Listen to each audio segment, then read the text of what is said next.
السلام علیکم ناظرین، میرا نام ہے محمد سرفراز اور آپ دیکھ رہے ہیں ہمارا یوٹیوب چینل۔ ناظرین، آج کل سعودی عرب کی موجودہ حکومت بہت نازک دور سے گزر رہی ہے اور سعودی کے ولی عہد محمد بن سلمان جو ہے بہت پریشان اور اس میں بہت اضطراب میں مبتلا ہے۔ اس کی وجہ یہ ہے کہ ٹرمپ انتظامیہ نے جو سعودی عرب کے اندر اس کی فورسز موجود تھیں ان کو واپس بلانے کا فیصلہ کر لیا ہے۔ ناظرین، سعودی عرب اور امریکہ کی جو دوستی ہے وہ پوری دنیا میں مشہور ہے، کیونکہ امریکہ ہر کام میں جو ہے نا سعودی عرب کے ساتھ ہوتا تھا، ہمیشہ آگے آگے پیش قدم ہوتا تھا۔ سعودی عرب نے بھی اپنے جو ہے نا تیل کے زیادہ تر جو ہے منصوبے وہ امریکہ کے حوالے کیے ہیں، اور امریکن اور کینیڈین بیس جو ہیں وہ آئل کمپنیز ہیں وہی ان کو آپریٹ کر رہی ہیں اور وہ اس کو چلا رہی ہیں۔ ناظرین، ہوا ایسے کہ ٹرمپ انتظامیہ نے کچھ مہینے پہلے جو ہے ٹرمپ انتظامیہ کے ایک سینئر آفیسر نے سعودی کے جو سابق ولی عہد تھے محمد بن سلمان کے بڑے بھائی، ان کے ساتھ مل کر ایک بغاوت کی ایک سازش کی تھی جو پکڑی گئی، اور جس کو محمد بن سلمان نے موقع کے اوپر ہی آگے بڑھنے سے روک دیا، اور انہوں نے اپنے بڑے بھائی کو، اپنے بھتیجے کو اور ایک دو اور شخصیات تھیں وہ بھی انہی کی فیملی سے تھیں، تو ان کو پکڑ کر قید کر دیا۔ جب مکمل تحقیقات ہوئی تو یہ بھی پتہ چلا کہ اس میں امریکہ کے سفیر جو ہیں وہ بھی ملوث ہیں۔ امریکہ کے جتنے بھی سفیر ہیں پوری دنیا میں وہ زیادہ تر انٹیلیجنس ایجنسی کے ہی لوگ ہوتے ہیں، CIA کے، تاکہ وہ اس ملک کی جو ہے سیاسی صورتحال کے اوپر بھی گہری نظر رکھ سکیں اور اسٹریٹجک جو ہے پالیسیز کو مرتب دے سکیں۔ تو آگے کرونا کی وجہ سے کرونا کی وجہ سے امریکہ کی جو مارکیٹ ہے کروڈ آئل کی جو کریش ہو گئی تھی، اور جن تاریخ میں پہلی بار مائنس میں چلے گئی تھی امریکہ کی کروڈ آئل کی جو ہے نا سیل، تو اس کے اوپر ڈونلڈ ٹرمپ نے فون کر کے کہا تھا محمد بن سلمان کو کہ ذرا تیل کی قیمتوں کو کنٹرول کیا جائے تاکہ جو ہے نا US کی مارکیٹ کریش ہونے سے بچ جائے اور تیل جو ہے مہنگا رکھا جائے، اس کی قیمتیں اوپر رکھی جائیں، اس کو نیچے نہ کیا جائے۔ لیکن سعودی عرب کیونکہ بہت سے ملکوں کو سپلائی کرتا ہے تیل، رشیا کو کرتا ہے، چائنا کو بھی کرتا ہے، جاپان کو، باقی مڈل ایسٹ کو اور اس کو برصغیر کو بہت زیادہ، تو وہ اس کی قیمتیں ویسے برقرار رہیں، اور جس طرح سے مارکیٹ میں ڈیمانڈ کم ہوئی تو سعودیہ نے بھی اپنی قیمتیں کم کر دیں، جس کی وجہ سے امریکن تیل کی قیمتیں جو تھیں وہ یکدم سے کریش کر گئیں اور مائنس کے اوپر آ گئی، جس کی وجہ سے ٹرمپ کو بہت زیادہ غصہ تھا کہ ہماری اکانومی کو انہوں نے سہارا نہیں دیا بلکہ اس کو ڈیگریڈ کیا ہے۔ تو اس کا ایک جو ہے نا رد عمل یہ آیا کہ ٹرمپ نے اعلان کر دیا ہے کہ جو سعودی عرب کے اندر امریکن آرمی کے جو لوگ تعینات ہیں بیسز کے اوپر موجود ہیں وہ واپس آ جائیں، اور جو یہاں پہ اسلحہ ہے اور جنگی جہاز ہیں، جو لیٹسٹ جنگی جہاز ہیں F-22 اور F-35 امریکہ کے، وہ بھی یہاں پہ ڈپلوائے تھے۔ تو وہ جب آرامکو ایک آئل کمپنی ہے سعودی عرب کی سرکاری، جس کے اوپر ڈرون اٹیک ہوئے تھے اور بہت زیادہ پروڈکشن تیل کی ڈسٹرب ہو گئی تھی پوری دنیا میں، تو اس کے رد عمل میں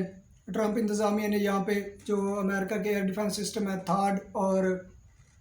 دوسرا جو نظام ہے ان کا ایئر ڈیفنس کا، تو وہ یہاں پہ نصب کرا دیا تھا تاکہ آئندہ آنے والا کوئی بھی حملہ جو ہے ایران کی طرف سے یا ہوتی باغیوں کی طرف سے، جو یمن کے اندر لڑائی ہو رہی ہے جس میں سعودی عرب جو ہے نا 30 ممالک کی فوج کو لیڈ کر رہے ہیں، ہمارے جو ہے نا جنرل رئیف شریف صاحب جو ہے اس فوج کو کمانڈ کر رہے ہیں، تو وہاں سے بھی ڈرون حملے اور میزائل حملے ہوتے رہے ہیں ایئرپورٹس کے اوپر، اس کو کاؤنٹر کرنے کے لیے، اور دوسرا ایران کے کسی بھی ممکنہ حملے کو کاؤنٹر کرنے کے لیے سعودی عرب میں مختلف مقامات پر اور آئل انسٹالیشنز پر اور باقی حساس جگہوں کے اوپر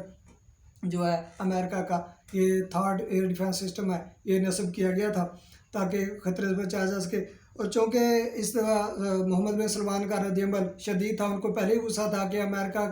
کا بھرپور ساتھ دینے کے بعد بھی انہوں نے میرے خلاف یہ پروپیگنڈا کیا، اور اس سازش میں جو ان کے لوگ بھی شامل ہیں،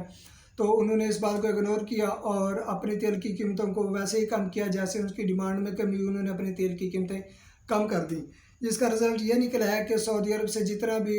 ڈیفنس سسٹم ہے وہ ہٹا لیا گیا ہے، اور جتنے بھی وہاں پہ جنگی جہاز تھے وہ واپس امریکہ میں روانہ ہو گئے ہیں، اور بتدریج ان کی یہاں پہ جو فوجی چھاؤنیاں تھیں وہ بھی کم ہونا شروع ہو گئی ہیں۔ حالانکہ اس وقت کویت میں اچھی خاصی ان کی آرمی کی بیسز میں جو ہے نا لوگ موجود ہیں امریکہ کے، اور یہ جناب وہی صورتحال ہوتی جا رہی ہے جس کی طرف آخر الزمان میں آپ صلی اللہ علیہ وسلم نے احادیث میں بتایا تھا کہ کفار ایک طرف ہوں گے اور وہ عرب کے اوپر حملہ کر دیں گے، اور عرب کا جو ہے نا اتنی تباہی ہوگی عرب کی کہ اگر ایک خاندان میں 100 لوگ بھی موجود ہوں گے تو ان میں سے ایک بچے گا اور 99 جو ہیں وہ شہید ہو جائیں گے۔ تو اور دوسری طرف اسی کے برعکس کیا ہو رہا ہے کہ مائک پومپیو جو سیکریٹری آف اسٹیٹ ہے امریکہ کے، انہوں نے ایک ایمرجنسی دورہ کیا ہے، 6 گھنٹے کا دورہ فلائٹ لے کر وہ سعودی ادھر سے گئے ہیں، اسرائیل پہنچے ہیں، اور وہاں پہ ایک یونٹی گورنمنٹ جو بن چکی ہے اس کی نیتن یاہو کی 5ویں ٹرم ہے ان کی وزارت عظمیٰ کے اوپر، اور ان کے جو حریف تھے بلی گنٹس، وہ دونوں مل کر مشترکہ انہوں نے حکومت بنانے کی تیاری کر لی ہے۔ اور ان کا حکومت بنانے کے بعد سب سے پہلا یہی عمل ہونا تھا کہ جو مغربی کنارے کے اوپر انہوں نے اپنا قبضے کا جو پلان بنایا تھا اور امریکہ نے اس کو جو ہے نا اپروو کر دیا تھا، اس کا اب انہوں نے وہ قدم اٹھانا ہے، جس کی وجہ سے یورپی یونین کی وجہ کی طرف سے ایک شدید جو ہے نا پابندیوں کا نافذ ہونے کا دھمکی ملی ہے، اور اقوام متحدہ نے بھی اس کے اوپر نوٹس لیا ہے کہ اگر ہم اسرائیل ایسا کرے گا تو ہم پابندیاں لگانے پر مجبور ہو جائیں گے، اور یورپی یونین نے بھی کیٹیگوریکلی کہہ دیا کہ وہ ضرور اس کے اوپر پابندیاں لگائے گا، کیونکہ یہ ایک انٹرنیشنل قانون کی خلاف ورزی ہے اور یہ ایک بہت بڑی جنگ کا پیش خانہ ثابت ہو سکتی ہے۔ اور دوسری طرف جو ہے لبنان کی جو آرمی ہے حزب اللہ، حسن نصر اللہ جس کے سربراہ ہیں، اس نے اور ایرانی ملیشیا جو ہیں باقی شام کے اندر موجود ہیں اس وقت، جن کے اوپر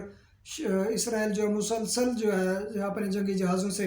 اٹیک کر رہا ہے، انہوں نے بھی اس عزم کا اعادہ کیا ہے کہ وہ ہر صورت میں فلسطین کو ڈیفینڈ کریں گے اور ہر ممکن مدد ان کو دیں گے اور اسرائیل کا مل کر مقابلہ کریں گے چاہے جو بھی ہو جائے۔ تو یہ ناظرین صورتحال اسی ایک سینیریو میں بنتی جا رہی ہے کہ کفار جو ہیں وہ ایک طرف ہوتے جا رہے ہیں اور مسلم امت جو ہے جو پہلے سے بٹی ہوئی ہے تو وہ ایک طرف ہے، اس میں اتفاق کی نام کی کوئی چیز نہیں ہے۔ ہمارے جو بڑے بڑے ملک ہیں اسلامی ممالک ہیں جن میں ترکی ہے، ایران ہے، سعودی عرب ہے، UAE ہے، ملیشیا ہے، پاکستان ہے، ان کو اگر ہم دیکھیں تو یہ بلاکس میں بٹے ہوئے ہیں۔ ایک طرف سعودی عرب ہے اور مصر ہے، اور اس کے جو ہے نا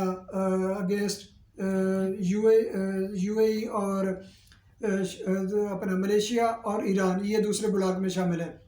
تو اس وقت مسلمانوں میں اتحاد کی اشد ضرورت ہے اور وہ ان کفار کی چالوں کو سمجھیں اور مل کر ایک ایسی پالیسی بنائیں کہ اگر اس قسم کی کوئی صورتحال پیدا ہوتی ہے تو وہ اس کا مقابلہ کرنے کے لیے تیار ہوں۔ سعودی عرب نے پاکستان سے امداد مانگ لی ہے اور وہ غور کر رہے ہیں کہ پاکستان کے جو ہے نا جہازوں کو وہاں پہ ڈپلائے کیا جائے تاکہ کوئی بھی کسی قسم کی ممکنہ اگر کوئی سعودی عرب کے اوپر جو ہے اٹیک ہوتا ہے کسی قسم کا تو اس کو جو ہے نا پریمپٹ کرنے کے لیے پاکستانی فوج اور جو ہے نا فضائیہ کہ وہاں موجود ہونے چاہیے۔ بیک ڈور انہوں نے رابطے شروع کر دیا محمد بن سلمان کی حکومت نے پاکستان کے ساتھ، اور تاکہ پاکستان وہاں پہ اپنا اثر و رسوخ مزید جو ہے نا بڑھائے اور سعودی عرب کو ایک تحفظ کا احساس ہو۔ ناظرین، یہ تھی عالمی منظرنامے کی ایک صورتحال۔ جن دوستوں نے ہمارا چینل سبسکرائب نہیں کیا تو وہ لازمی اس کو سبسکرائب کریں تاکہ ہر آنے والی نئی ویڈیو جو ہے ان کا سب سے پہلے نوٹیفیکیشن آپ کو مل سکے۔ تو ملتے ہیں ایک نئی ویڈیو کے ساتھ، تب تک کے لیے اللہ حافظ۔